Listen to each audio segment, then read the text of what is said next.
శ్రీకాకుళం జిల్లా పలాస రైల్వే స్టేషన్లో గంజాయి పట్టుబడింది. సుమారు 27 కేజీల గంజాయిని కాశీబుగ్గ సర్కిల్ పోలీసులు తనిఖీల్లో పట్టుకున్నారు. ఒడిశా నుంచి కొనుగోలు చేసిన గంజాయిని మహారాష్ట్ర, కర్ణాటక, మాల్దీవులు తరలించే క్రమంలో పట్టుకున్నట్లుగా కాశీబుగ్గ డీఎస్పీ వెంకట అప్పారావు తెలిపారు. ఈ ఘటనకు పాల్పడిన ఆ నలుగురును నిందితులను అదుపులోకి తీసుకున్నారు.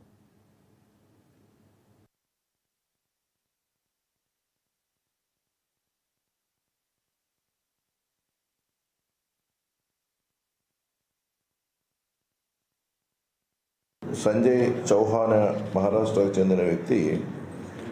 ఈయన ఈ గంజాయిని తీసుకురమ్మని చెప్పేసి జితు అనే ఒరిస్సా ఆయన కల్టివేట్ చేస్తాడు. అదైనా సెల్లర్ కూడా.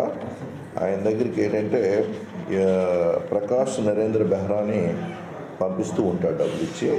అదేవిధంగా సంజయ్ చౌహాన్ గతంలో కూడా ఈ ప్రకాష్ నరేంద్ర బెహ్రాతో గంజాయిని తెప్పించుకోవడం అలవాటు ఉంది.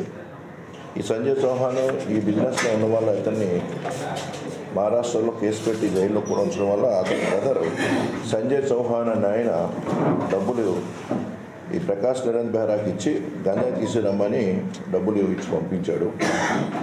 ప్రకాష్ నరేంద్ర బెహ్రా 5 కేజీల 815 గ్రాములు బ్యాగ్లో గంజాయిని జిత్తు అనే ఒరిస్సా స్టేట్లో ఉన్న ఒక వ్యక్తి వద్ద తీసుకొని వచ్చి రైల్వే స్టేషన్ వద్ద ట్రైన్ ఎక్కడానికి ప్రయత్నం చేస్తుండగా రాబడిన సమాచారం మేరకు కాశీబుగ్గ సిఐ గారు వారి సిబ్బంది ఈ మధ్య సంవత్సరం అరెస్ట్ చేయడం జరిగింది.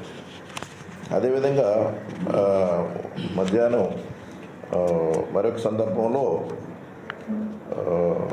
ఒక 2 వ్యక్తులను అరెస్ట్ చేయడం జరిగింది. ఇందులో కేరళ స్టేట్ వాళ్ళు ఈ ట్రాన్స్పోర్ట్ చేయడానికి ప్రయత్నం చేస్తున్నారు. యాక్చువల్గా ఇందులో పితార్